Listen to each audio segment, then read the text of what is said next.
السلام علیکم ورحمۃ اللہ وبرکاتہ۔ کیسے ہیں آپ سب؟ امید کرتی ہوں بالکل ٹھیک ہوں گے، بالکل خیریت سے ہوں گے۔ اللہ تعالیٰ آپ کو ہمیشہ ہمیشہ ہمیشہ اسی طرح ہنستا رکھے، مسکراتا رکھے۔ آپ کے عمر میں، آپ کے علم میں، آپ کے عمل میں اللہ تعالیٰ ڈھیروں ساری بہت ساری برکت عطا فرمائے۔ جیسا کہ ہم سب کو معلوم ہے کہ ذو الحج کا مہینہ ان قریب آنے والا ہے۔ آج 28 ذوالقعدہ ہو چکی ہے، کل 29 ذوالقعدہ ہے، اور ہو سکتا ہے کل ہی چاند نظر آ جائے، تو پھر منگل کی فرسٹ ذی الحج ہوگی، اور اگر کل چاند نظر نہیں آتا، منگل کو چاند نظر آتا ہے، تو بدھ کی فرسٹ ذی الحج ہوگی۔ تو اللہ پاک نے جس طرح ہر دن کو ایک سے بڑھ کر ایک فضیلت دی ہے، اسی طرح اللہ پاک نے ذو الحج کے مہینے کو بہت زیادہ فضیلت اور اہمیت دی ہے۔ جیسے کہ تمام دنوں میں اللہ تعالیٰ نے پورے ایک ہفتے کے دنوں میں جمعے کے دن کو سب سے زیادہ اہمیت دی ہے۔ جمعے کے دن کا اہتمام بہت اچھے طریقے سے کیا جاتا ہے، اچھے صاف ستھرے کپڑے پہنے جاتے ہیں، غسل کیا جاتا ہے، مسجد کی طرف جایا جاتا ہے، درود شریف کی کثرت کی جاتی ہے، سورہ کہف پڑھی جاتی ہے۔ اسی طریقے سے اللہ پاک نے تمام مہینوں میں بھی کچھ مہینے ایسے ہیں جن کو بہت زیادہ فضیلت دی ہے، جیسا کہ رمضان کا مہینہ ہے۔ اللہ پاک نے کہا ہے رمضان کا مہینہ میرا ہے، اس میں آپ روزے رکھتے ہیں، خوب ڈھیر ساری عبادتیں کرتے ہیں، خوب قرآن پاک کو آپ کثرت کے ساتھ پڑھ رہے ہوتے ہیں، استغفار کی تسبیح کر رہے ہوتے ہیں، ذکر اللہ میں مشغول ہوتے ہیں، اور اپنی نمازوں کو نہیں چھوڑتے، قضا نہیں کرتے، کیونکہ رمضان کے مہینے کی عبادت جو ہے وہ اللہ تعالیٰ کہتا ہے کہ یہ مہینہ میرا ہے، تم مجھ سے مانگو میں تمہیں دوں گا۔ اسی طرح ذی الحج کا یہ جو مہینہ ہے، یہ پورا مہینہ ہی بہت بڑی اہمیت کا حامل ہے، لیکن ذی الحج کے یہ جو شروع کے 10 ایام ہیں، یہ بہت ہی زیادہ اہمیت کے حامل ہیں۔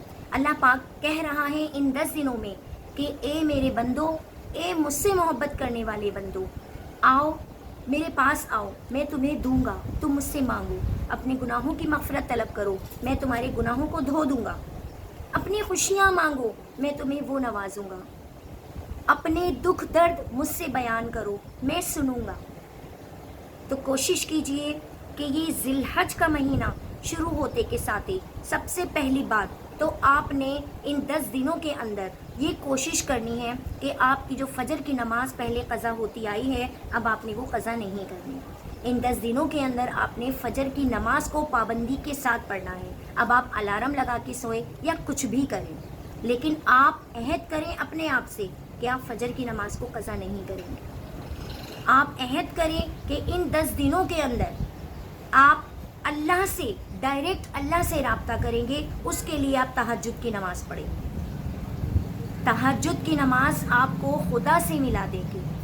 آپ کے دل میں جو پریشانی ہے، جو بھی دعا ہے جو آپ کرنا چاہتے ہیں، جس بات کے لیے آپ اللہ تعالیٰ کو راضی کرنا چاہتے ہیں، اور وہ اگر آپ کے حق میں بہتر ہے، آپ تہجد کی نماز کی عادت ڈالیے، دیکھیں اللہ پاک آپ کو وہ چیز ضرور عنایت فرمائیں گے۔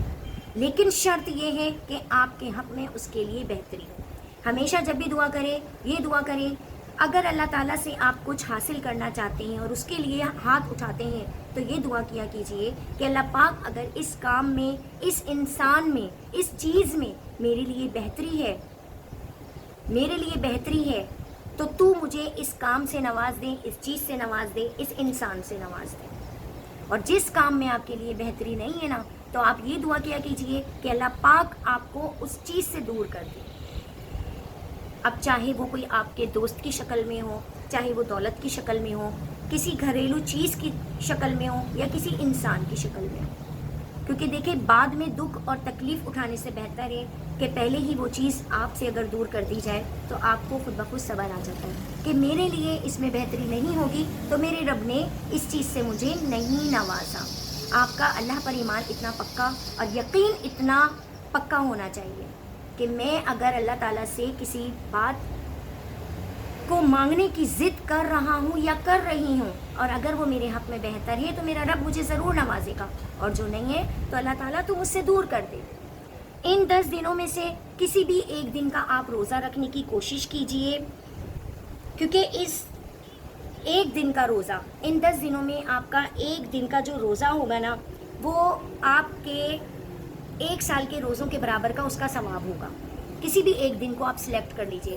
ویسے تو اگر اللہ نے ہمت دی ہے، طاقت دی ہے، تو کوشش کریں کہ پورے روزوں کا اہتمام کریں، پورے 10 دن کے روزوں کا اہتمام کریں.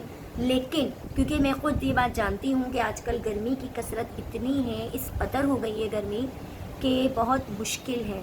لوگ رمضانوں کے روزے چھوڑ دیتے ہیں گرمی سے تنگ ہو کے، پریشان ہو کے.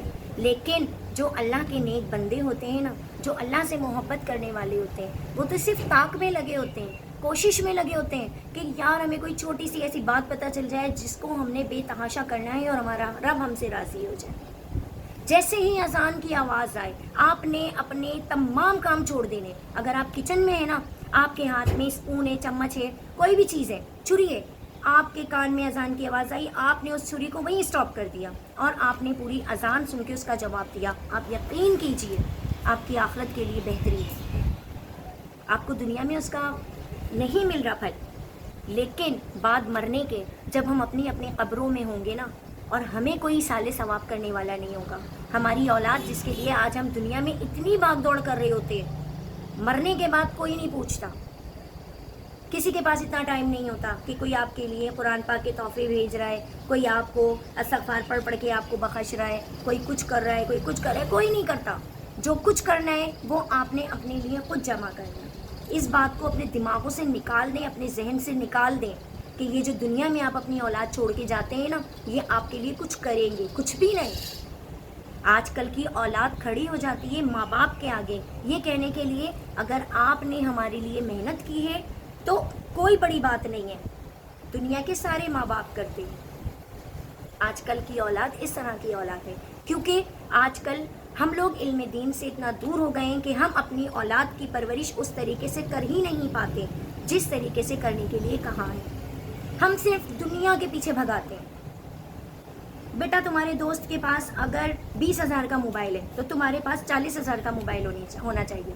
اگر تمہارے دوست کے پاس 80,000 کی بائک ہے تو تمہارے پاس 1,00,000 کی بائک ہونی چاہیے. اس کو ہم یہ نہیں سمجھاتے کہ بیٹا ایسے لوگوں سے دور رہو، ایسے دوستوں سے دور رہو. ان دوستوں کو اپناؤ جو فجر کی نماز سے لے کے عشاء کی نماز تک با جماعت مسجد میں جا کے نماز ادا کرتے ہیں. آج کل ہم بچوں کی خوشیاں کس چیز میں ڈھونڈ رہے ہوتے ہیں؟ مہنگے مہنگے ان کو تحفے تحائف دے رہے ہوتے ہیں، گفٹ دے رہے ہوتے ہیں، اور یہ بتا رہے ہوتے ہیں کہ بیٹا میں نے تمہیں پچھلے سال جو گفٹ دیا تھا نا، اس سے زیادہ قیمتی یہ گفٹ ہے تمہارے لیے. ہم انہیں یہ نہیں سکھاتے کہ بیٹا پچھلا سال جیسا تمہارا گزرا ہے اب تمہیں علم دین سیکھنا ہے. ہم اس کی آخرت کی تیاری کرنے والا اس کو بناتے ہی نہیں ہیں. اور پھر جب ہم خود قبروں میں جا کے سو رہے ہوتے ہیں، آرام کر رہے ہوتے ہیں اور ہمیں عذاب قبر ہو رہا ہوتا ہے تو ہم بیٹھ کے رو رہے ہوتے ہیں کہ ہمیں کوئی سال ثواب کرنے والا ہے ہی نہیں. ارے بھائی دنیا میں رہ کے آپ نے کیا اپنی اولاد کو یہ چیزیں سکھائی تھی، یہ بات بتائی تھی کہ میرے مرنے کے بعد میرے جتنے بھی رشتہ دار ہیں، جتنے بھی لوگ ہیں، جتنے بھی احباب ہیں، ان کا تمہیں خیال رکھنا ہے، ان سے تمہیں محبت کے ساتھ ملنا ہے. پڑوسیوں کے حقوق ہم نے بتائے ہیں اپنی اولاد کو کہ پڑوسیوں کی کیا حقوق ہیں. ہم اپنے گھر میں پیٹ بھر کے سیر ہو کے کھا رہے ہوتے ہیں، ہمارا پڑوسی بھوکا بیٹھا ہوتا ہے، ہمیں فکر نہیں ہوتی. ہمارے گھر میں اتنا کھانا بچتا ہے اور وہ سارا کھانا گھر کے ڈسٹ بن کی نظر ہو جاتا ہے، لیکن اس کھانے کو ہم یہ نہیں سوچتے، یہ نہیں کوشش کرتے کہ ہم اپنے پڑوس میں ہی بھجوا دیں. نہیں، نظر لگ جائے گی. آج میرے گھر میں گوشت پکا ہے، اگر میرے پڑوسی کو پتہ چل گیا نا تو مجھے نظر لگ جائے گی کہ بھائی اس کے یہاں تو روز روز گوشت پکتا ہے. ہماری سوچ یہ ہے، ہماری نیت یہ ہے. ہم یہ نہیں سوچتے کہ ہم نے کوئی اچھی چیز پکائی ہے تو ہم تھوڑا سا حصہ نکال کے جو ہمیں نظر آتا ہے، اپنے محلے کے حالات ہمیں معلوم ہوتے ہیں، ہمیں پتہ ہوتا ہے کہ کس گھر میں کتنے فرد ہیں، ہمیں سب پتہ ہوتا ہے. ہم اپنے سے زیادہ برابر والے پہ نظر رکھ رہے ہوتے ہیں یار، ہمیں سب پتہ ہوتا ہے. تو ہمیں یہ کوشش کرنی ہے کہ جو ہمارے پڑوسی ہیں نا، ہمیں ان کا خیال رکھنا ہے، اپنی اولاد کو بھی سکھانا ہے. اب جو یہ 10 دن آپ کو مل رہے ہیں نا، آپ اپنے گناہوں سے توبہ کیجئے. جیسے آپ نے رمضان کے روزے رکھ کے رمضان المبارک میں نیکیاں کمائی تھیں، عبادتیں کی تھیں، اسی طرح ان 10 دنوں کے اندر آپ نے عہد کرنا ہے. فجر کی نماز سے لے کے عشاء کی نماز تک آپ نے 5 وقت کی نماز ادا کرنی ہے. جیسے ہی آپ کے کانوں میں اذان کی آواز آئے گی آپ نے اپنے سارے کام بند کر دینے ہیں، سارے کام روک دینے ہیں اور اذان کا جواب آپ نے لازمی دینا. میں نے اپنی ایک ویڈیو میں اذان کا جواب دینے کا طریقہ بتایا ہے، آپ سب کو معلوم ہوگا. آپ نے زیادہ سے زیادہ پڑھنا ہے لا الہ الا اللہ، لا الہ الا اللہ، اللہ اکبر، اللہ اکبر، والحمد للہ، والحمد للہ. چلتے پھرتے اٹھتے بیٹھتے کیا پڑھنا ہے؟ تحلیل لا الہ الا اللہ، تکبیر اللہ اکبر، تمہید والحمد للہ. سمجھ آ گئی بات؟ آپ نے زیادہ سے زیادہ کثرت سے پڑھنا ہے.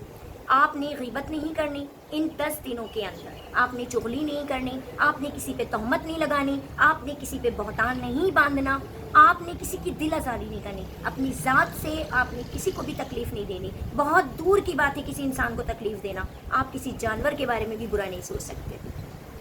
ابھی بہت گرمی ہے، بہت زیادہ گرمیوں کے دن چل رہے ہیں. انسان تو انسان، جانور بھی بھوک پیاس سے بلک رہے ہیں. کوشش کیجئے تھوڑا سا پانی، تھوڑا سا دانہ اپنے گھر کی کسی ایسی جگہ پہ رکھ دیں جہاں آپ کو پتہ ہے کہ یہاں پرندے آ کے بیٹھتے ہیں. آپ یقین کریں دانے کے اندر جتنے دانے ہوں گے نا، اور وہ جتنے جانوروں کے، جتنے بھی پرندوں کی خوراک بنیں گے، اتنے وہ پرندے آپ کے لیے مغفرت کی دعا کریں گے. وہ پانی جس کو جتنے بھی پرندے آ کے پئیں گے وہ سب آپ کے لیے مغفرت کی دعا کریں گے. آپ کر کے دیکھیں، کوشش کیجئے. 9 ذی الحج کا روزہ آپ نے ہر حال میں رکھنا ہے. 9 ذی الحج کے روزے کی اتنی اہمیت ہے، اتنی اہمیت ہے. اچھا میں بتا دوں 9 ذی الحج عرفے کے دن کو کہا جاتا ہے. تو 9 ذی الحج کا روزہ آپ نے لازمی رکھنا ہے. ایک سال کے، پچھلے سال کے آپ کے تمام گناہ معاف ہو جائیں گے اس ایک روزے کی برکت سے، اور جو آنے والا سال ہے، آپ کی زندگی کا جو سال آگے آئے گا، اس کے بھی تمام روزے اللہ تعالیٰ غیب سے آپ کے، اس کے بھی جو گناہ آپ کرنے والے ہوں گے نا اس کو بھی دھو دے گا. جو آپ نے پچھلے سال گناہ کیے ہیں وہ بھی آپ کے دھل جائیں گے، جو آنے والا سال ہے اس کے بھی گناہ آپ کے دھل جائیں گے. تو دیکھیں ایک روزے کا کتنا بڑا ثواب ہے. قربانی کی نیت کیجئے، قربانی کیجئے. قربانی کے بارے میں کہتے ہیں کہ جس جانور کا جتنا وزن ہوگا، جو انسان قربانی کرے گا نا، تو جس جانور کا جتنا وزن ہوگا اس کے برابر اس کو ثواب دیا جاتا ہے، اس کے گناہ دھو دیے جاتے ہیں. جانور کے خون کا قطرہ بھی زمین پہ نہیں گرتا. اللہ تعالیٰ اس انسان کی بخشش اور مغفرت فرما دیتے ہیں جو قربانی کرتا ہے. قربانی کا جانور اگر آپ 4-5 دن پہلے لے کر آئے ہیں، 10 دن پہلے لے کر آئے ہیں، 15 دن پہلے لے کر آئے ہیں، تو آپ اس کے کھانے پینے میں کوئی کمی، کوئی کوتاہی مت کیجیے گا.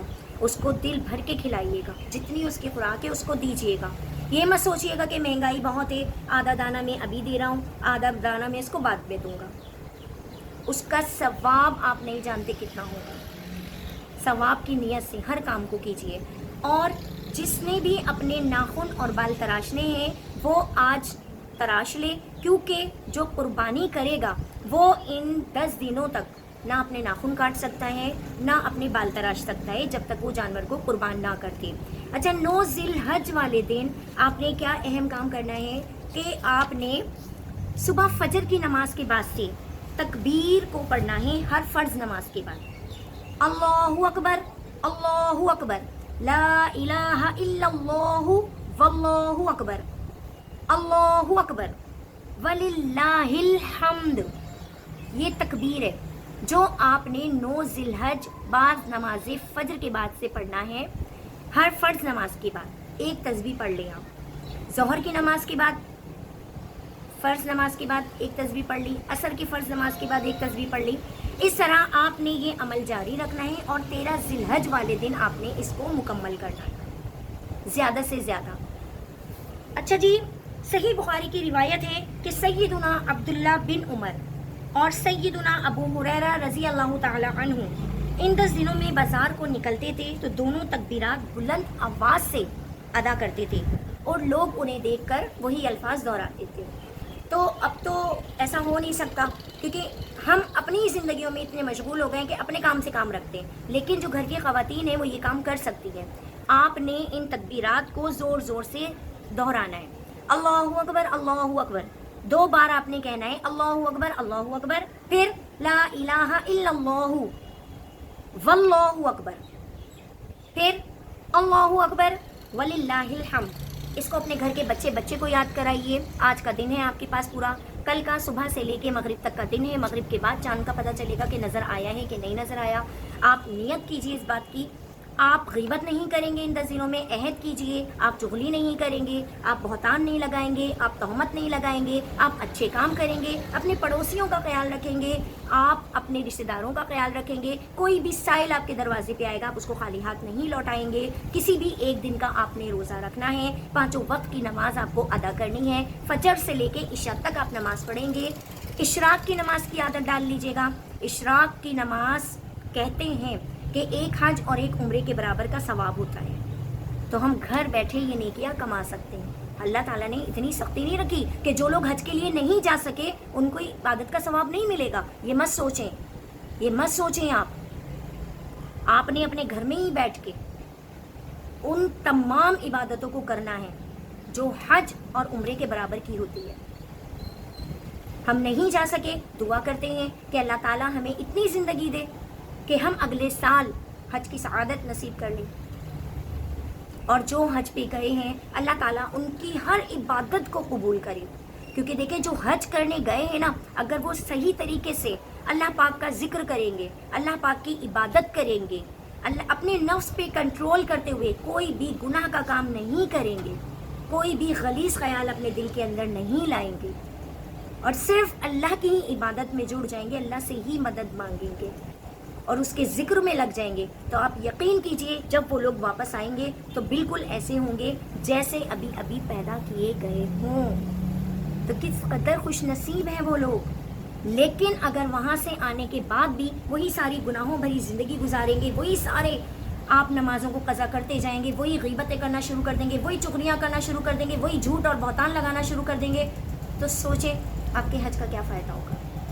تو کوشش کیجئے یہ ویڈیو آگے سے آگے پہنچانے کی، زیادہ سے زیادہ لوگوں کو پہنچانے کی، تکبیر پڑھتی رہیے، تحلیل لا الہ الا اللہ، لا الہ الا اللہ، لا الہ الا اللہ، تکبیر اللہ اکبر، اللہ اکبر، اللہ اکبر، تمحید والحمد للہ، والحمد للہ، الحمد للہ، ٹھیک ہے۔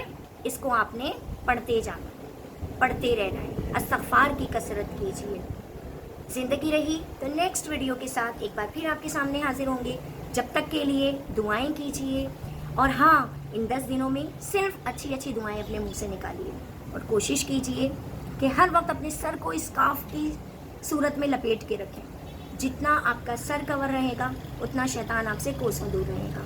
آپ اگر کچن میں کھانا بھی بنا رہی ہیں نا، تو کوشش کیجیے کہ آپ لا الہ الا اللہ، لا الہ الا اللہ کی صدائیں لگاتی رہیں، آپ کا ہر عمل ثواب ہوگا۔ وضو میں زیادہ سے زیادہ رہیں۔ بہت لمبی ویڈیو ہو گئی ہے، انشاءاللہ زندگی رہی تو نیکسٹ ویڈیو کے ساتھ ایک بار پھر آپ کے سامنے۔ جب تک کے لیے السلام علیکم ورحمۃ اللہ وبرکاتہ۔